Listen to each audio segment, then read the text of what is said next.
Well, hi, everybody. Welcome to New York and Other Cities. I am Faith Cox, and these are my panelists who will be introducing themselves in a moment. Let's talk about New York. It's the city that never sleeps, the Big Apple. It's a city full of iconic places, events, and recognizable iconic imagery. The place where Spider-Man lives. It's one of the most publicized places in the world. There's 8.5 million people living there. I don't have all of my notes. Sorry. And so I'll let my panelists introduce themselves. You're up. Oh, me first. I'm sorry. So I'm Rachel Coad. I'm from Australia, and I am primarily a painter, an oil painter, and I was trained in illustration and design, but I came to graphic novels a little bit later in my career, and yeah, they've sort of taken off. So now I paint and make comics 50-50 on in my time. Yeah. Okay. Oops. Sorry. I'm putting the controller down.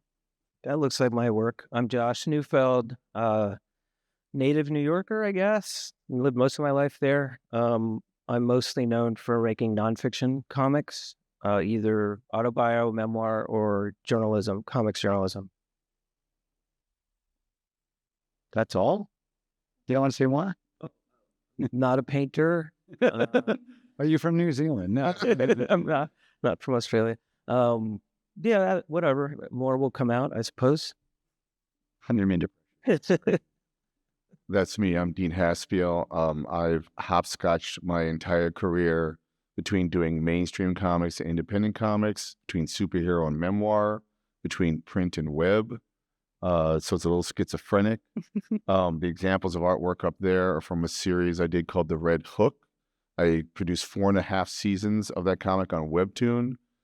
Image Comics print published the first 2 volumes, but I hope to, do an omnibus about it at some point. And I have a new comic that's a meta-memoir. It's a speculative memoir story where a version of myself enters the Red Hook story. And I not only speculate how I would react in this world, which we can talk more about shortly, in New Brooklyn, but also there's actual memoir in the comic as well. It's like this interesting hybrid. That's how to do that. I'm Peter Kuper. I moved to New York from Cleveland in 1977. And the summer I moved to New York, there was the blackout. Son of Sam was running around. There was a garbage strike. And I was like, this is my town. This is so exciting. And it was like, it was very much like a combo of Taxi Driver and Shaft. And it felt like walking into a movie set. Times Square was empty at night, like when they shut the lights off, they just shut the lights off and then, you walk outside, get robbed, and there's nobody else around. And I had been coming to New York earlier for comic conventions. I came to New York starting in 1971 for the New York Comic Con when I was 12. And New York completely captured me. And I basically was focused on like how soon I could get there. And it worked out. I think, you just mentioned Taxi Driver and Shaft, but I feel like the quintessential New York movie is The Taking of Pelham 1, 2, 3, starring Walter Matthau. Yeah, that was a pretty good one. Pretty and Midnight Cowboy was pretty. Oh, absolutely. That's another one that. Well, something I was going to ask you guys is like, what pieces of New York media have inspired you? Like I saw a little Frank Sinatra popping up here or there in some of you guys' stories. So, Taxi Driver, inspiring? It inspired me to be terrified of New York, actually. I mean, no, seriously, it was a really useful movie because I saw it literally months before I came, and it made me kind of like go, gulp. Okay, this is like a serious place, and I knew people who would move there from another place, and they were like, "Oh yeah, New York ain't shit," and then they get their asses kicked.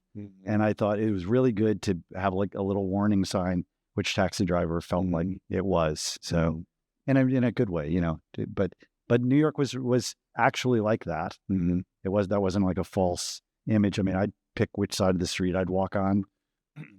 Which side of Broadway was safer, you know? Sure, which side? Yeah, I think King Kong is one of the best New York movies. But Weird you say that. I was going to say. You gonna say King Kong? Not the original Fay Ray run, but the 1970s one. Oh, that I'm in. I'm in the 70s one. So at the very end of the movie, spoiler, King Kong. It's like a baby King Kong? Talking about? Oh, I'm the baby King. No. That was Faye Dunaway, right? Was that? No, that was the Yeah. No. Oh no, Faye Dunaway was in the no, Jessica Lange. Jessica Lange. Sorry. Come on, fellas. Yeah. No. It's Jessica Faye Ray. Faye Ray. Sorry. But at the very end of the movie, spoiler, King Kong falls off the World Trade Center. Okay, and then they needed a whole crowd. I'm sorry. And they needed a crowd, and my family somehow got invited to be part of the crowd in front of a fake dead King Kong at the World Trade Center. And I can point out on a picture my whole family in one area. So yeah, I'm in that movie. How cool! How do I not know that story?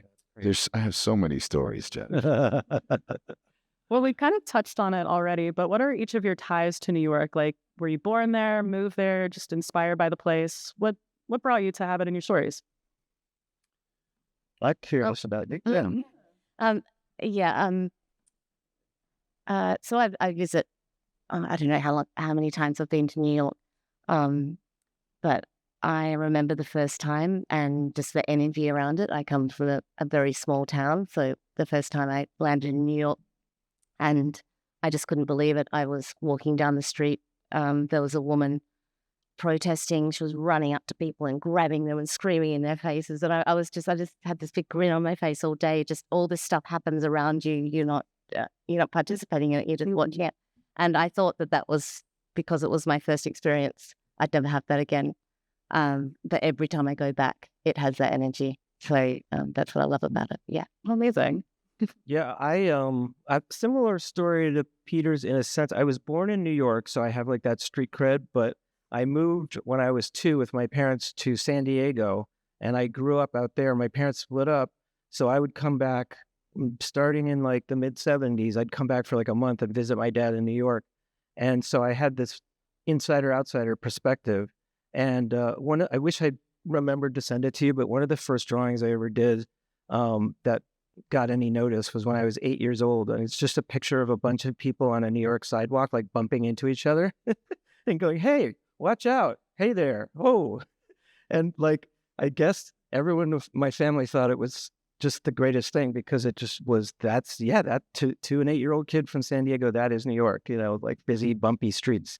And then I saw the King Kong movie out in California, and there's like a scene with a bunch of swells, like all dressed in tuxedos and evening gowns, and in front of like the World Trade Center. And I was like, that's so glitzy and cool. I want to go there again and see that side of it. So I had this romantic idea of New York, but also like enjoyed the hustle and the bustle of it. And I feel like that's just a continual perspective I've had towards the city, even as I spent most of my life there, because I moved back when I was 13.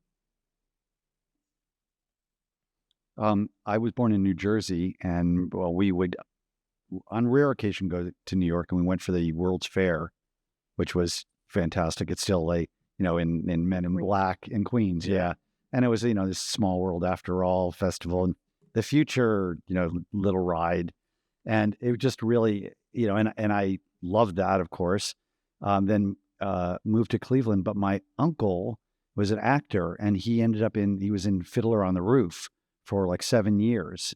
And he brought us to New York when I was 9 or 10 and put us up like above Times Square.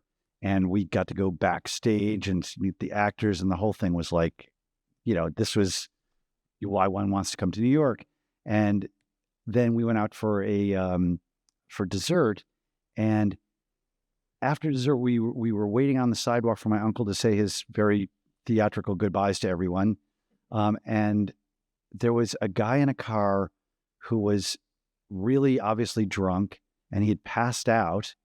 And it was like this tableau, and this is probably on 46th Street or 48th Street, and it's summer, and it was really hot, and Saturday night, and the guy had passed out, so he wasn't going forward when the traffic started moving, and so some guy, several cars down, thought, okay, opportunity to back out. He starts backing out. In front of that guy was a giant Esso truck that became Exxon, giant gasoline truck. You can't make these things up. And so The Michael Bay film. passed out, and my father looks over and goes, like that guy there, he's passed out in the car. People start beeping at the drunk guy for not moving, and he nods forward, puts his foot on the gas, and flies forward and slams into the car that's trying to pull out of the parking spot, and starts moving that car. Now up ahead, now a few car lengths, is this gasoline truck, which is now stopped at a stoplight, and he's literally tires smoking and everything like that, trying to push his way past this car. And my father runs over, opens the door, pulls the guy out, and puts him on the sidewalk. And it was like, I want to move to New York. Yeah. This is where it happens. Yeah, I'm a native New Yorker. In fact, how am I on Earth? Because actress Shelley Winters, who was famous for being in the Poseidon Adventure and has won 2 Oscars and tons of other movies, knew both my parents separately and introduced my parents, and then they had me. And I grew up in the Upper West Side of 79th and Broadway. You're welcome. And I've only lived in 4 places in my life. In fact, I sometimes joke that I don't live in America because I've always lived in New York City, which is its own bubble, When does that stop? I don't know. The clapping? Or is that just, did you press a button on a laptop? The clap button? The clap app? The last track. You just have to stop being so great. So that's right. I'll be less great. And I'm bringing up like a celebrity, and she was awesome. But like, I'll be walking down Times Square, and I swear to God, I see Mr. Rogers of Mr. Rogers' Neighborhood walking toward me, and I'm like, how Mr. Rogers isn't in Times Square? And like, I went up to him and I said, Mr. Rogers. He goes, hello, neighbor. I'm like, oh my God, it's Mr. It really is Mr. Rogers.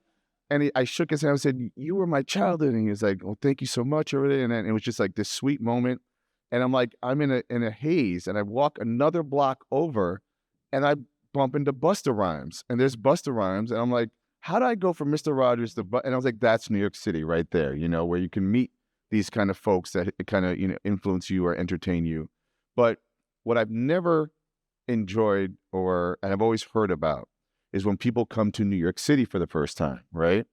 And it's like that moment of glory or majesty or disgust, I don't know, whatever, right? And I finally experienced that yesterday with Josh. We had a kind of a day where we walked the mall, in Washington, D.C., where I saw the Washington Monument, the Capitol, the Abraham Lincoln, the Vietnam Memorial. And it, like, I've seen it a million times in movies, just like you've seen a ton of things in New York. But once you confront it for the first time, then it really is like a sense of ownership through that experience, And it was just magical. And I finally knew what it felt like to go to New York for the first time in Washington, D.C. And Mr. Smith goes to Washington. Well, to follow up on that, like, how did it feel translating a real place to the page? Like, did you feel pressure to get the details right, or did you just kind of have fun with it and imply the city? Anybody? Sorry, It's all right. I think I'm jet lagged. Yeah. Yeah, it's always tricky trying to illustrate and represent a place where you have lived, and really, it was just the backdrop for a sentimental adventure about a snake and an octopus. And the backdrop was also the 1977 blackout. And so I really enjoyed doing the research on it. I bought a lot of books. I've got CBGBs in there. I've deep dived into what that looked like inside, all the graffiti, all that kind of thing. I'm sure I got a few things wrong, but it is a fictional sort of story. Did I answer your question? Sorry. No, like, I absolutely love this collage effect that you did to bring some like iconic places into the story. And I thought that your portrayal of like that club and some other places really had like the heart of a fan in it, and it was really like warm and nice. Yeah, I got it's actually got a soundtrack that goes with it, and I was trying to just make it atmospheric. Sorry, yeah, it and the coloring and everything as well. I thought was very moody, a lot of nighttime theme. Yeah, yeah. I don't know what else. I might think of That's something. great. Well, everybody has depicted real places, so pressure's on you guys now. You mean like whether it should feel real or not, or I'm into verisimilitude. Like if it feels right, it is. I mean, I can't draw a real perspective line. I just fake it. So like, if you want real perspective, don't look at my comics. But I do think though that when you're creating a juxtaposition, like in my case, I have a character in a series called The Red Hook, and the Red Hook lives in New Brooklyn. What is New Brooklyn? Well, in the Red Hook,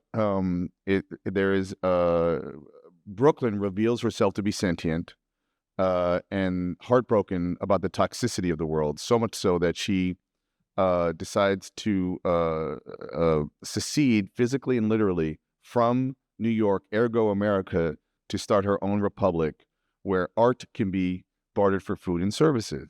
Okay, so that's a little bit of a hippie trip, type thing. But also there's a pandemic of a rise of new superheroes and supervillains that emerge in this, Some of them were named after various Brooklyn, like landmarks. Red Hook, Yeah. Green Point. His mom is named the Coney from Coney Island, and I did not know a Coney was a rabbit. And live to learn. But and so a bunch of characters like that. So I play, with some kind of tongue-in-cheek ideas. But in order to juxtapose, you have to create some plausibility. Like a Brooklyn Bridge. What does that look like? A Manhattan Bridge. If something's going to break apart, what does happen? Because of that, and how does it affect the characters, and how do they? So the landscape becomes a character. New York City is a character, and that's very important, to a lot of the stories that and when I moved to Brooklyn, suddenly I became the ambassador of Brooklyn somehow. I don't know why, but, I guess I care about, Will Eisner. Everybody know who Will Eisner is? The Spirit, right? Like he anthropomorphized cities, he created lettering fonts out of buildings, and I love that stuff. And I guess it kind of stuck with me, and I wanted to explore that in my comics. Speaking of iconic artists that kind of captured New York is Saul Steinberg, who did that famous New Yorker cover that's like 10th Avenue, 5th Avenue, the rest of the world. And, I looked at that whole idea of seeing New York or kind of capturing something that then you translate it for somebody else, and then they see New York that way too. He did that in a big way for me. And so did Will Eisner, actually, that whole thing with lettering and all. I was always playing with titles being like that. But the in the system, which is what those images are from, the city was definitely a major character in it. And I like Dean, my perspective isn't perfect or anything like that. And I went for the vibe of it more than necessarily, and in fact, stylistically using stencil and spray paint, which is what I used for creating that. There's one of these stencils right there. Talk more about that, by the way. Sure. Well, so I mean, even a technique that, so that's a cut stencil, and I used actual spray cans like Krylon, totally toxic. That in and of itself was so much like graffiti and that flavor of New York. In the case of the system, I was just putting ideas into a folder for about 8 years. And it started with, I had gotten on the subway and I looked around me and I just realized I get on at the same point on the platform. So it's like the last car every time, but there's a new cast of characters. And I sort of looked at it that way, and then started wondering whether we'd all interact at some future date, or, whether that person was going to be the person I'd marry maybe, or that guy was going to try and kill me, or whether there was some crisscrossing. And that was part of that, which is also coming out of, the movie Nashville. I was thinking about those crisscrossing lives that in Nashville was there.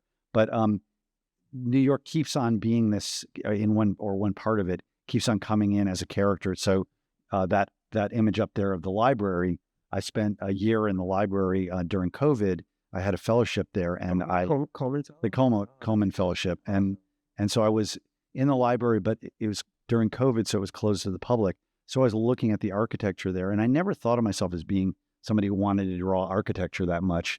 But I found it was another character, and so I used a lot of photo reference for that one. So I really got much more meticulous in it, and so you can kind of see. But I took the photos myself, and then would manipulate them into the positions I wanted, and added all my insects for this book, Insectopolis. No, I think that's really cool, especially to sort of like juxtapose the style of that, which is very meticulous and like neat, with, the stencil, yeah, that is more loose and gritty and really ties to like the feeling of the 80s and how like rough everything was at the time. Right. I try in general to not be stuck with a style, and just sort of like, I treat it like clothing, that it'll go out of fashion and it'll start to smell bad if you wear it too often. But that it just, I want it the style to apply to whatever story is. So, if it's Kafka, it's going to look more German expression-y, woodcutty, and if it's something like that, this kind of story, to have it have a flavor of graffiti seemed to be appropriate. Well, I'll throw this to you, Josh, before we move on. Since you're coming at this from a more nonfiction perspective, and you have some iconic things in here too, how did you feel like bringing those to the page, like these real life New York elements? Yeah, it's funny what Peter said about trying on a new style. I can't really do that. I'm sort of stuck with my style, but I do try to approach each project sort of with a different perspective of whatever it may be. So like these pieces, like that one on the left, the post-traumatic skyscraper anxiety, really came out of my experience in 9/11, where I had this unhealthy pride about New York having like the tallest building in America or something. I guess the World Trade Center was at the time. It might not even have been. And then when it fell down, when it got destroyed, I then immediately became attached to the Empire State Building. As it's very phallic and pathetic, but anyway, it was what it was. So after 9/11, all of us New Yorkers, I think we all had a sort of PTSD, especially with hearing like planes flying overhead. And every time one would pass over, I would be sure it was going after the Empire State Building. And so for that one, I just remember like walking outside, and there was some atmospheric change that happened that made it look like the building had all of a sudden got all brittle and cracked. And I was like, sure, if people can knock down the Empire State Building, the World Trade Center, then definitely the Empire State Building could just crumble and fall apart. Like, no problem. That happens now in this world. Was it a little bit though? I mean, the Empire State Building and the Chrysler Building, these are sort of these icons of New York. Yeah. You feel sort of like that's, it's a home thing too. It's not just a phallic, weird association. I think it's more like, if you're flying into New York and you see those buildings, I have that kind of like, yeah. Now, of course, they're teeny little buildings and always surrounded by these gigantic, hideous, absolutely, pencils. But then for the piece I did about the Elmos of Times Square, I got to do some historical research and kind of evoked what Times Square was like back when Peter first moved to the city in the 70s, and then contrasted it with the Disneyfication of Times Square, and then this sort of hilarious practice of where all these unlicensed Elmos and superhero characters started appearing and demanding to have selfies with people. So kind of just enjoy, I think the way you talked about, you just for whatever reason, I embraced the chaos, and instead of being freaked out or threatened by it, or even when I still was kind of enjoying just the embodiment of the New York attitude and trying to capture that somehow in my comics. Well, follow-up question. You've obviously made a comic about 9/11, which was like a sort of collective tragedy for America, but extremely so for New York and people that live there. Yeah. How did you feel bringing that to life in a comic? And did you feel like a duty to how you represented it, or to your experience? Kind of both. So I was part of a bunch of people who were asked to do contributions. I believe you did one as well. Dean did one. There were a bunch of benefit books that came out after 9/11, usually benefiting the Red Cross. And so I put my piece together very quickly after it all happened. And so I just juxtaposed my own experience that day and my wife, who had just started a new job in Manhattan. I live in Brooklyn. We live in Brooklyn, and sort of like showing what it was like minute by minute when the planes hit the building, and then when the first building collapsed, which knocked out like all the landlines in the city at once. And I had this weird sentimental flash of inspiration that the lyrics of New York, New York, the Frank Sinatra song, which are normally played like after Yankees win a game, and they're very like, yeah, New York's the best, we're the best. That if you played them as a dirge, they could really like weirdly mimic some of the actual things we were seeing on 9/11, like Top of the Heap, and like Vagabond Shoes, like just, I know it's very simplistic. I apologize, but it worked at the time. It felt very meaningful. And the very last New York, New York captions, I don't think they're here, are actually like the footprints of the Twin Towers seen from above. And I love when I discovered that comics could be a little more symbolic or meaningful or have like double illusions. I really enjoyed getting to play with that kind of stuff. So that was what I brought into that piece. Yeah, we had the same publisher. Jeff Mason was putting together a 9/11 comic, and he actually, I believe, asked us a month after it happened. And I'm thinking, what could I possibly write or draw that'd be meaningful? I mean, a lot of us just saw it. I was in Brooklyn as well. A lot of us just were kind of like, We hung out on that. we hung out in 9/11, and like Wanting to donate blood, not being able to do anything. You feel so useless. What can you do, right? And so I basically did what Josh did. I mean, I didn't feel convinced in doing this, and I wrote this thing and then drew it. And two things happened. One, I'll talk about like what the obligation part felt second. But I told this story about seeing it happen on the TV, and then suddenly everything knocks out. I look out the window and I can kind of see in the distance an explosion or something. I'm like, what is going on? I felt genuine fear for the first time in my life because it was incomprehensible. But also, I'm in Brooklyn at one point, and in my story, I convey this, like, suddenly it gets really dark. It was a beautiful day, and it got, like, kind of dark. And, like, it was ash everywhere, like volcanic ash. And my window was open, and suddenly things come flying into my home, and it was burnt metal blinds and documents, burnt paper that had floated over the water into Brooklyn from the World Trade Center. Like, think about the distance. How is this happening? This was insane, And they talk about that day when, if you saw Brooklyn, there was like this cloud ash area, and I was in that. And I still have this evidence from the World Trade Center in my home, But it was just so absurd and horrific. And so how do you convey that?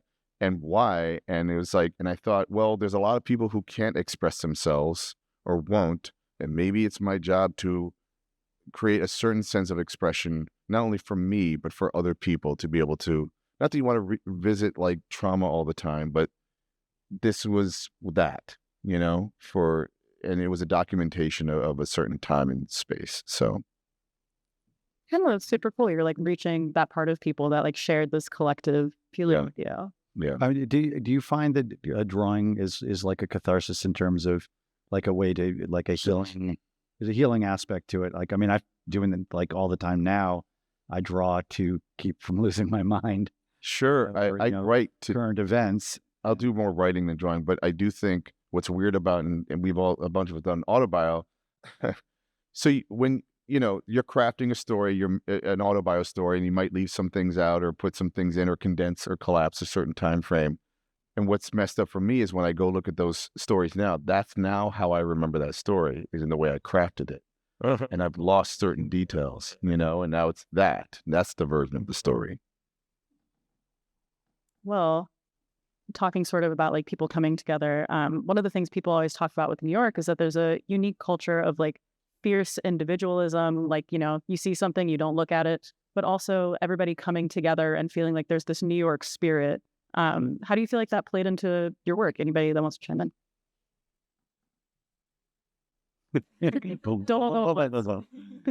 I mean, just real quickly, I think what Dean said about growing up in New York, you don't really feel like you're part of the rest of the country. I explicitly felt like that on 9/11, like that there was a very particular part of that experience. I know that planes also crash in Pennsylvania and at the Pentagon, and I think those people probably had very specific experiences, but there was like this national outpouring of patriotism and flags everywhere and stuff, and I felt very alienated from that. It didn't feel like that related to what had happened to my city, to the people, New Yorkers and New Jerseyites and others who had died on that day. So that is something I guess I often try to express, is that uniqueness of the city, because I've traveled a lot, I've lived in a lot of different places. Every city has its own character, but New York is extra character. We flew in to New York a week after the attack. Oh, wow. From Ireland, and it was quite interesting because we are not from New York. We stayed with the New Yorkers, so it was almost like we were just observing. It was like a portal. We were watching all this happen, and all the monuments with the photographs of people's families, and it was all very raw. But I don't know what I'm trying to say. Probably that I did get a sense of New Yorkers coming together. They're very proud of their city, and Sure. And it was quite something I'll never forget. Actually, that time, yeah. I find it's like a constant experience of both coming together and falling apart, because there's you see a homeless person on the street, all the time. Well, I walk by somebody and I'm just like, I always am having the twinge of like, here we are in, richest country in the world. There's a guy lying on the street, who, doesn't have a place to stay. And then you see the acts of kindness that are happening, or little things, we're all jammed together there. And then even for that matter, when you get on the subway, it's such a wide range of different people who are all essentially, managing to sit together. And that alone, I mean, there's a book I read about that was talking about sort of the miracle of our ability to get onto an elevator or walk into a Starbucks or be in a group together where, like in the animal world, say, that they would attack each other if they didn't recognize you being from the same troop or whatever it is. And, it's mostly, rape or kill. When you're around somebody, you're like, who are you? And we're constantly in these close quarters. And in New York, you walk out your door and it's an instant, barrage of interactions with other humans. And that's one of the things I like about it. And I know that's one of the things a lot of people don't like about it. It's just too much all the time. But I kind of find some kind of comfort in that. And I really enjoy the experience of stepping out the door and potentially something's going to happen and have an interaction. Really feels like that. It's all wordless for those who haven't read it, and it's kind of just go, go, go. Like you're looking here, things are happening as this like continuous flow through the whole thing. You really brought that to life. Good. You're reminding me when COVID first happened, and then we had the lockdown in New York. I kept going. I kept leaving my house to go to my studio. I had a gig. For a lot of cartoonists back then, especially for Marvel and DC, it was pencils down because nobody knew what was happening next. So a lot of people couldn't work. And because I was doing an independent comic series, I was continuing to work. And I just kept going. And I went to this 4-story tall building, which I shared a studio at the time with 12 to 14 other cartoonists, which means there were 12 art tables and 11 of them were empty. It was like parking spots. And I remember feeling like at one point, about a month in, I remember hearing, like I was on the 2nd floor or something, and then like I heard a door open on the 4th floor. Like that's how quiet it was and attuned you could be. And I felt something I felt like I was in Anne Frank or something. Like it just was spooky and eerie, and like you're just super attuned to things. I just kept going by myself. And at one point, when it started to like lessen, like I guess you could go out. We were quarantined, but you could maybe go out as long as you wore a mask. And I remember meeting a couple people we're all wearing masks, but we're across the street from each other to say hello. Like, and people are just crying because we can't do what we used to do and what's happening. But I remember when it got a little bit better, let's call it, I was riding my bike around a corner. I heard a woman on this phone going, we weren't meant to live, to be in our apartments that long. They're so small. We're supposed to be outside, like, because to your point, that's what New York City is going outside. And it's that transaction and that intersection of you don't know what's going to happen. And the subways and the taxi cabs and the transportation, like that's where you see these things happen, you had to go outside, and otherwise you're just watching Netflix or something, like. You all have the experience with the, the banging of the pots at the end of the day. We were like cheering. 7 p.m. We had the 7 p.m. Did they do that in Australia? I think so. I lived out in the country, so we. It was just you and your. Yeah. So. But that was one of the. I mean, I was going to a studio as well. I had to walk. We had a dog, and we had to walk the dog. So then, might as well go to my studio, and then I'm there, and then I would could forget for periods of time that this was all going on. Mm-hmm. But then I was always racing home to be there at 7, and then we do this and it was kind of like Rear Window, because we were all out. We'd all lean out the window, and there were all the different people on the buildings across the way, and we were all doing this. Somebody would put on either Starts for the Sinatra song or Billy Joel or something like that on a boom box, and we were all and there was somebody had a little kid, and we would be waving at the kid who had the impression that the entire thing was for her. And so there was that was one of those ways that we were trying to bridge it. There was a guy around the corner from us who was a Broadway singer, and he would sing out his window, and they finally had to break it up because people started gathering on the corner to listen to him. But the only problem was he was singing "Dream the Impossible Dream," which is a really shitty song. After a while, I was like, enough with that. On with something better. That feels like so New York, because I live in LA and people would never. We don't go outside. So not walkable. That's true. Yeah.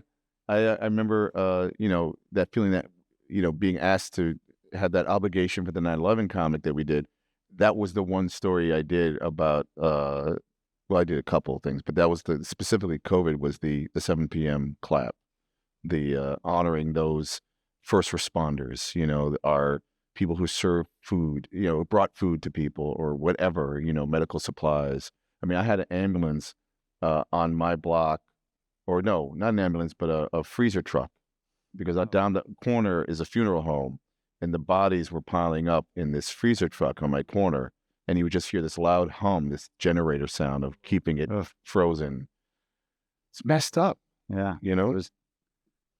I'm curious about your interest in portraying the city at that time in the 70s and during the blackout, and just like, as someone who visited during that period and remember the Son of Sam, and I wasn't here for the blackout because that was not the time that I visited, but it was like, as much as I romanticize it, New York was also in a really bad place, like, financially, and like there were a lot of cockroaches, I remember, even more than now. But it's also like romantic in my mind as well, like even the hard times, and so I love that you really evoke that. And like you said, you talked about the color scheme and things. I think you really captured something. Yeah, I like the gritty sort of atmosphere of it. So really, I mean, the reason, I love the 1970s. I knew I wanted to do something there, and I wanted an event. Originally, it was going to be just for children. I mean, it's sort of is. It's an all ages thing. And I wanted an event to hang a story off. And I had heard of the blackout. So, and when I found it, and I don't think many people, it wasn't too much of a disaster, I mean, apart from the looting, of course, and that kind of thing. But if I was going to tie it into a story for young children. And I saw it and I thought that's perfect. And also because New York just went into chaos afterwards as well, and that's I like that to hang a story off and put all my little fictional characters in playing that game. Yeah, it's cool. Yeah, and sort of piggybacking off of that, because you have this like fantastical story, how do you feel like it would have changed if it was set in a city that wasn't New York? Yeah, I mean, I often people have said to me, "Why didn't you do it in your hometown?" I said, if that happened in Western Australia and in the capital city, everyone would just go, "Oh, the lights are gone off. Okay, we'll go home, get the candles. That's it." That's and New Yorkers don't do that. No, so yeah. So really, that was why, and yeah. Well, we are getting close to the end, so I'll pitch you guys one more question. Several of you have done many stories set in New York or about New York. What keeps you coming back as a subject or a setting or a theme? It's a city that is constantly renewing itself. I mean, it would be cliche. It literally is. Like, the city I knew 5 years ago is totally different. It's going to be totally different in 5 years. So it's a constant source of inspiration. Yeah, I mean, once you start doing autobio or start involving cities, you're right. You're kind of like updating it in your work in a way, unless you work on a specific project that isn't about that, I mean, I have to be honest. Sometimes I get sick and tired of the city, and I want to draw my characters in outer space having sex. Just why not? Mix it up a little bit. But because there's a responsibility and a plausibility, even when you're fictionalizing and fantasizing the city. Yeah, and they used to say this: the city that never sleeps, but I think it does sleep now these days. I don't know why. It takes a nap once every night, So, I mean, I'm so enthusiastic about the city most of the time, although of course it always is. There's a bit of a challenge in New York. Like if I go away and I come back, and sometimes I'm coming back by train and I get off at 125th Street, it's a dramatic shift from say being in the country to being being in nature, and then it's like but I'm almost obnoxiously enthusiastic about the city to the point where, like, if I'm with my wife and we're watching any movie, any TV show, a commercial, and it's taking place in New York, I lean forward and I go, "This is the best movie I've ever seen." Just to bother her, if nothing else. But yeah, I mean, it does get renewed, and it also, I mean, I once in a while check myself, like, am I now starting to get, is it wearing me down too? Because in our neighborhood on the Upper West Side, half the stores are closed. It's a gauntlet of people asking for money when, if I go anywhere, and they're the people that know me who I've given money to, and they're waiting for me to give them money each time, and I have like money set aside virtually do it. And sometimes, your compassion fatigue sets in, and which is, nothing to be proud of. It just occurs from the kind of constant barrage of people in need and the sort of a grimy aspect of it. And I am more appreciative of nature, the importance of being around some green. But I do find, like, well, if I go to Riverside Park or I go to Central Park, I really get a lot of a pretty good dose of that too. And that, so that's kind of like there too. But as you were saying, it's like New York is evolving and changing so much that if I go downtown now, I'm just, it's like it's a new New York. So you can't keep up with the changes. It used to be that I would never go to Avenue C, for example, on the Lower East Side. I just would look, it was like a Hitchcock, the lens comes forward and goes back. They do that also in, I think, Lord of the Rings, where you're like looking at a tunnel and you're like, that it's just danger over there. And it was. And so you never go there. And then, I was there the other night, and there's like fancy restaurants and hip young people and, all that. So that's another kind of danger. Which is definitely another kind of danger. Yeah, the $18 drink is. Well, it was a pleasure reading all you guys' books. I really felt what you were talking about, that there's this beating heart of the city and all of it that really grounded it and brought it together. But on that note, I'd like to throw it to the audience if there's any questions for our esteemed panelists. Is there a mic, or we just having people yell?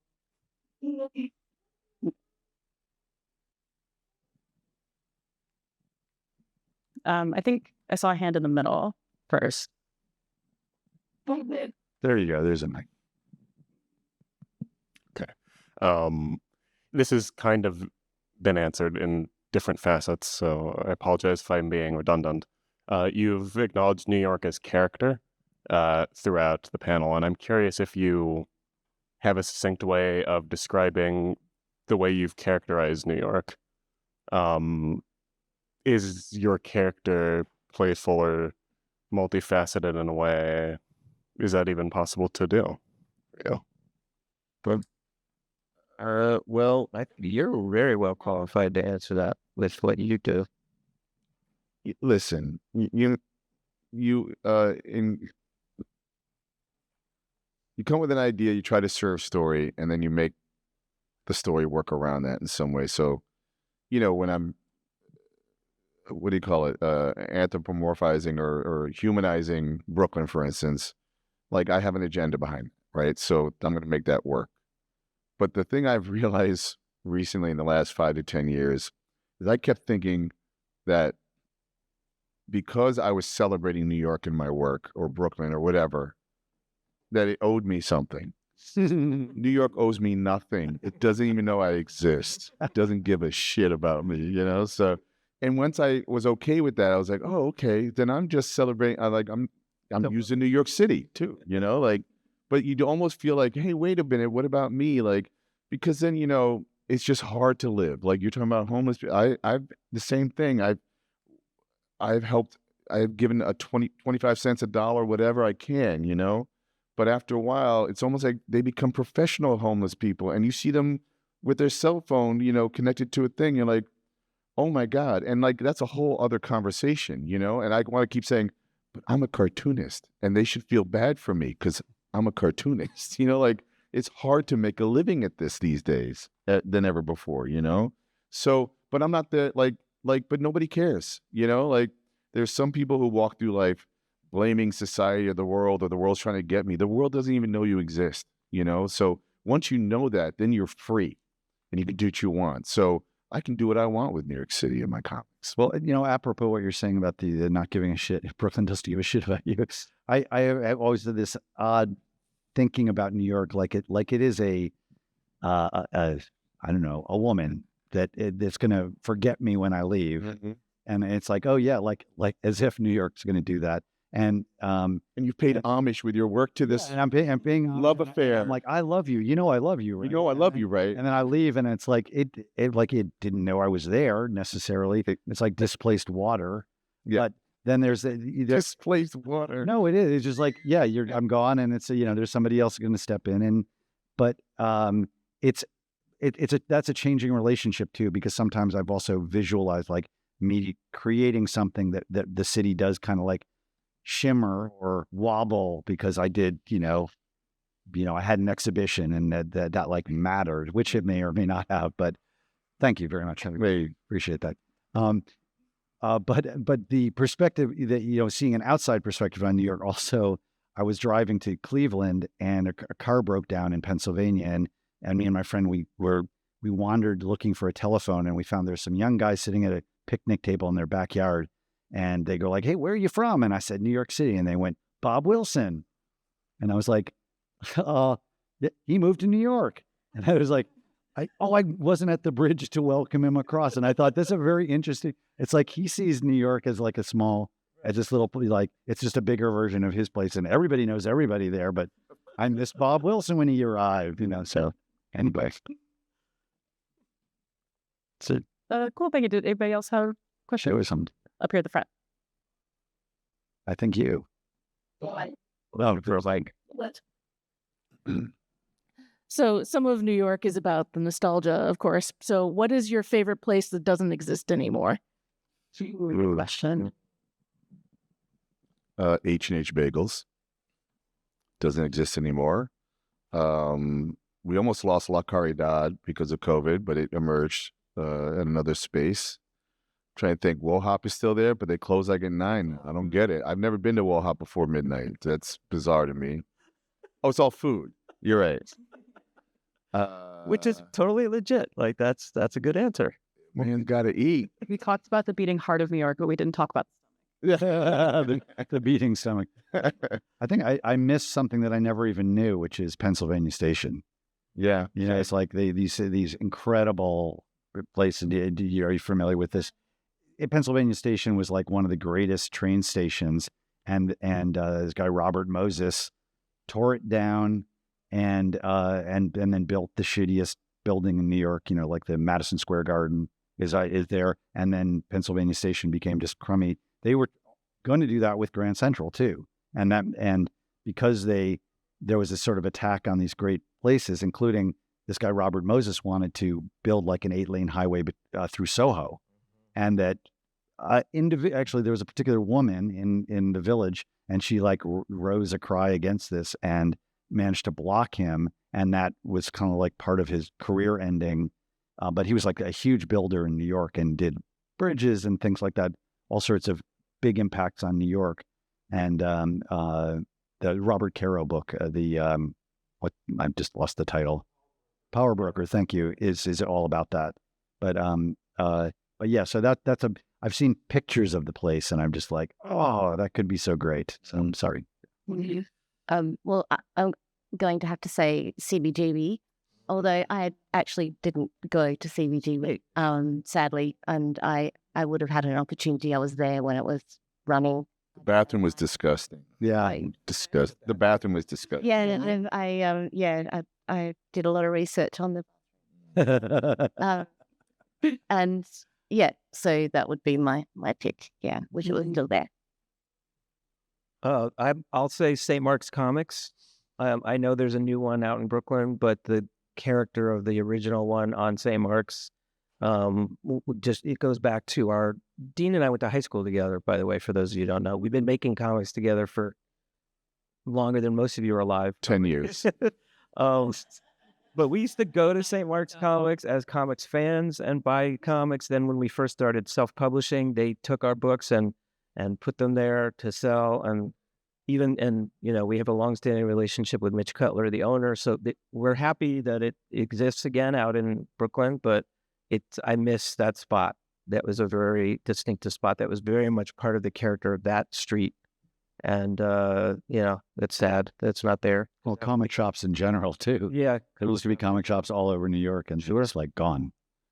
So, Cool. Well, I think we have time for one more quick question. There's another one lingering in the audience. Any brave souls? No pressure.